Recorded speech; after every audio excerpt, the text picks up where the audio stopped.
Less than an hour on after I released my keep or sell for Bradford City coming up for the 2026 summer transfer window, Bradford City have officially confirmed the retain list. If you do go on to enjoy today's video, make sure to drop a like on there for me and subscribe to the channel as well. If you are new, can we try and hit 150 likes on today's video? And don't forget to get your thoughts in down in the comment section down below. Let me know down below your thoughts on the retain list. There's not anything that's massively surprising, the decisions that have been made by Graham Alexander, David Sharp and co, but there is still a fair few discussion points to talk about in today's video, so make sure to like, comment and subscribe, hype the video as well, and let's get straight into it. So it was announced at like 7 minutes to 4, then it got deleted and republished at 4, but it seems like it is here to stay. So it does read then, Bradford City AFC can confirm our retain list following the conclusion of the 2025-26 season. The following players have not been offered new contracts and will be released on June 30th, 2026. That is Neil Byrne, Lee Evans, Andy Cook, Clark Adore, Kieran Kelly, Joe Hilton and also George Goodman. Nick Powell is in ongoing discussions with the club. Very little has been said there about Nick Powell, but obviously without spoiling my keep or sell, I have no complaints with Neil Byrne, Lee Evans, Andy Cook, Clark Adore, Kieran Kelly or Joe Hilton all being released. Maybe a little bit surprised by George Goodman, obviously out on loan at Geyser this season, but they are 5 divisions below Bradford City, and I know he's got a fair decent bit of experience with Ireland, but there was a fair few points where Goodman was struggling to get into that Geyser side, so a little bit disappointing that one of our young players has again failed to really make his mark, but maybe he needs to go out and make his own way and try and build himself back up into the EFL. I don't think I watched George Goodman play a single game, maybe one actually when Bradford City 11 played against Eccleshill a couple of years ago, but that is genuinely about it. And yeah, I wish George Goodman obviously all the very best. And then Nick Powell is in ongoing discussions with the club. The fact that that has been put in the not offered new contract, I'm not sure what that could potentially mean. Maybe he's going to be invited back for pre-season. I obviously said in my keep or sell video that I think it's probably best that we do part ways. He's played less than 230 minutes of league football for Bradford City in an entire calendar season. And you think about David Sharp has previously said that he wants his money to be on the pitch. Nick Powell spent far too much of this season injured, or Alexander hasn't quite trusted him. I think we know about Nick Powell's injuries and, you know, the history in that's been in his career. There's no doubt there's clearly a decent player in Nick Powell, but he has played near enough every game as a striker for Bradford City. Whenever he plays, it doesn't allow us to play with our press, and we all know Bradford City's best football last season, this season, whatever you want to call it, the 25-26 campaign, was when we were high pressing, and we can't do that with Nick Powell. Yes, he provides a different option. Obviously, technically, he's a very talented footballer. He's much better in the air than a lot of our other strikers, but there is very little to take away from Nick Powell. He's in ongoing discussions with the club as to what that could be, but by the fact that it is in the not being offered new contracts, it's not a guarantee that Nick Powell will have been offered a new contract by Bradford City. It literally just says they're in discussions. I have no idea what that could mean, so I guess only time will tell. Moving a little bit further down, the club has activated an option to extend the contracts of the following players by a further season, that being Aidan Baldwin and TYREIK Wright.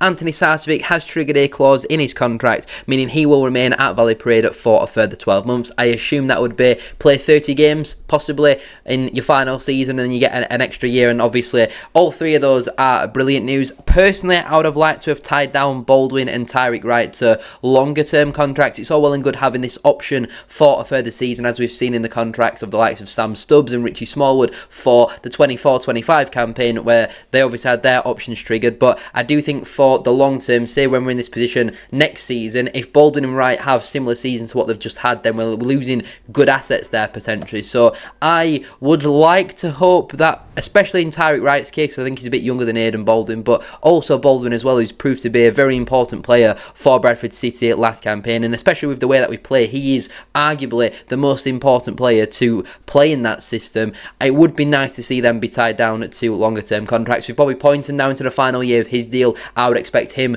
to get a new longer term contract as well. So just because a player is under contract doesn't mean that we can't possibly be negotiating with them. I think especially in Baldwin and Wright's case, because of their age, they might want a little bit more security, because it's not like they're coming to the last stages of their career, that they're right in the middle of it, but they might want to keep their options open potentially for next summer as well. And obviously Anthony SARCE having a trigger clause, I think that's probably the perfect scenario and situation here for Bradford City, because say if he was out of contract and we didn't have this clause, then there is obviously a possibility, like what I mentioned in my keep or sell video, that somebody like a Chester Chesterfield could offer a 3-year deal at Anthony Sarswick, and that'll probably be his last big contract, and you'd certainly not begrudge him for taking an option like that. But now that it's going to require a transfer fee, Sarce, because of his age, his transfer value isn't particularly high, but what he means to Bradford City is quite high. So no one's going to come and pay a few $100,000 really for Anthony Sarswick. I can't even see someone like a York potentially doing something like that. We all know how important Sarce has been this season. All three of those players, Baldwin, Wright and Sarswick, arguably 3 of 5 of our most important players this season. So delighted that they're all going to be here for at least next season. In some cases, maybe not others. Hopefully we can tie them down to longer contracts as well. Obviously, Bradford City are not one of the few clubs that put out if a contracted player going into next season is going to be transfer listed. The likes of Peterborough do that, for example. I think MK Dons do it. I don't know why, but I've got the feeling MK Dons do, but I could just be completely making it up. So, the following players remain under contract for the 2026-27 season. That is Sam Walker, Ibu Toure, Joe Wright, Max Power, Josh Nerfill, Stephen Humphreys. I know that Humphreys certainly does divide the fan base, and again, without spoiling the keep or sell video, I think if an offer does come in for Stephen Humphreys, it makes sense really to part ways. It's just not what quite really works out how everybody would have liked it, and he's not really a Bradford City type of player. But again, if he is here for next season, he certainly does have qualities that will benefit us. Also here for at least next season are Caden Jackson, Tommy Lee, who obviously spent the second half of the season out on loan at Bristol Rovers, and maybe there's a decision to be made there regarding Tommy Lee's future. Jensen Metcalf, Bobby Poynton, 2 of our probably highest assets, Will Swan, Curtis Till,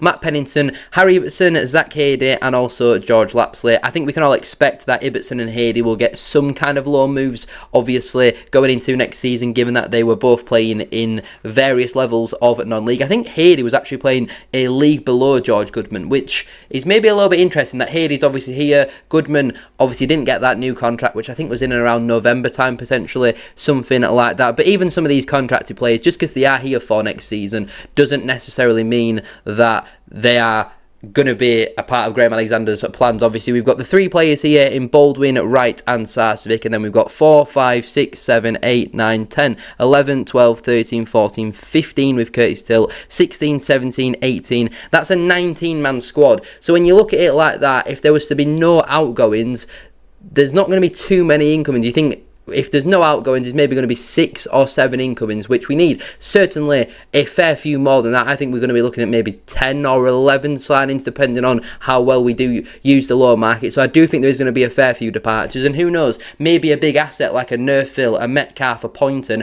might potentially have to move on to fund a better transfer window for Bradford City. You get a couple of million in for those types of players, and then you can spend 300-400 grand here and there on building a better squad. And finally then, the following players who spent time during the 25-26 season on loan with the Bantams have returned to their parent clubs. Paul Mullin with Wrexham, Ethan Wheatley with Man United, Joe White with Newcastle, Harrison Ashby also with Newcastle United, and Louis Sibley with Oxford United. All 5 of those not included in the matchday squad for Bradford City in that playoff semi-final second leg against Bolton Wanderers. In fact, I think they weren't included in both legs either, which goes to show how horrendous that January transfer window was for Bradford City. The article finishes by saying announcements regarding academy scholars who have been offered professional contracts will be made in due course. The club would like to take this opportunity to thank all the departing players for their efforts while at Bradford City AFC and wish them the very best for the future. To summarise then, overall, I have absolutely no complaints with this return list. I think ever since David Sharp's come in, I've not really had any problems with the return list. I don't think we're keeping around players that shouldn't be here for next season. You know, we've not given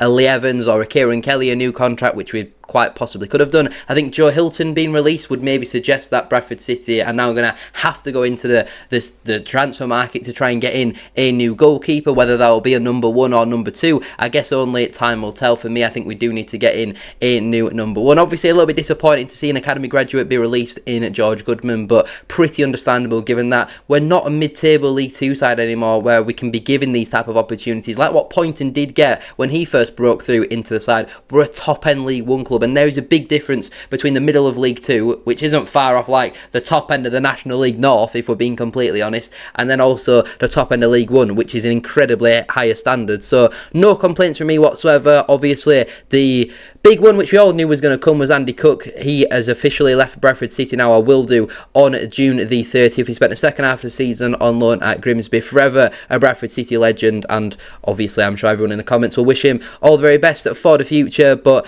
yeah, apart from that, I have no complaints whatsoever. It'll be interesting to see what does happen with Nick Powell. Will he be offered a new contract? Will he have to be invited back to pre-season and prove his fitness? Or are we doing something similar to like what we did with Paul Huntington, where we keep him in and around over pre-season, you get the new sort of players integrated, and then you say, maybe you're not potentially for us going into the season. Just because it says ongoing discussions, it doesn't mean necessarily over a new contract. It could be Nick Powell might want to retire, because we all know that he's in other businesses as well. So I guess only time will tell. But anyway, I'm going to leave it there then for today's video. If you have enjoyed, please make sure to drop a like on there for me and subscribe to the channel as well. If you are new, can we try and hit 150 likes, as I said at the start of today's video? And don't forget to get your thoughts in on the return list down in the comment section down below. Also, feel free to go over to the main channel and check out my full keeper sell for all 32 players that are currently contracted to at Bradford City. Obviously, a lot of the decisions have been made here about the out of contract players, but I also discuss in detail about the players that are currently contracted with Bradford City going into next season. So thank you very much for watching. Make sure you are subscribed to SHD Plus if you haven't already.